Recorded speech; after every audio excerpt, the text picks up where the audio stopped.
All right, so our top story now at this hour, the two slain cousins, 22-year-old Tshiamo as well as 21-year-old Baleseng Moramaga. They'll be laid to rest today at the Luckau village just outside of Groblersdal in Limpopo province today. Now, the deceased cousins, they were killed in Mamelodi East in Pretoria last weekend, and their bodies were found on Sunday morning. The accused, 38-year-old Tebogo Mnisi, has been remanded in custody by the Mamelodi Magistrates Court.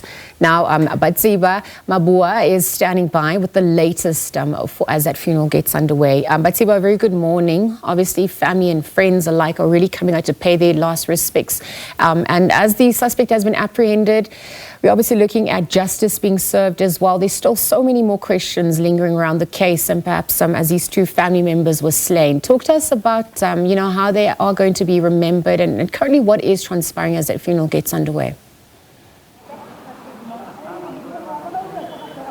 Well, thank you so much, Liesl. Well, indeed, quite a bright and beautiful, sunrise here at Luckau, but quite contrary to the somber mood that has befell not only the community, but more specifically the Moramaga family, who will today, as you've mentioned in the intro, will have to take on the daunting task of laying to rest not only one, but two of their daughters who were slain and their deceased bodies found in the street in Mamelodi East and Pretoria. So when touching base with the family, we were made to understand that preparations are well underway, and the first service that is usually held at the homestead behind me will start, or rather is scheduled to start at 7 o'clock this morning. If you look behind me, you'll be able to see people bit by bit trickling in after that night vigil that they had to, in remembrance, or rather memorializing 22-year-old Tshiamo Moramaga as well as 21-year-old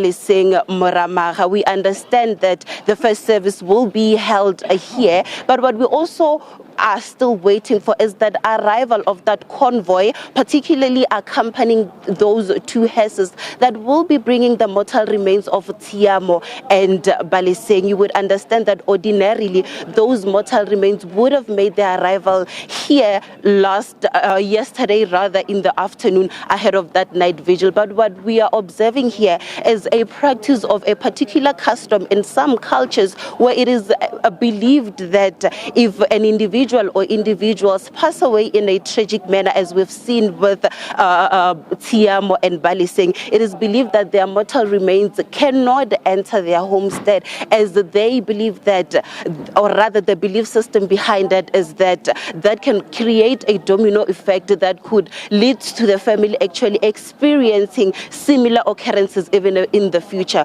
So the family did confirm to us that the funeral service will be starting not long from now, actually an hour from now at top of the hour, 7 o'clock. Liesl.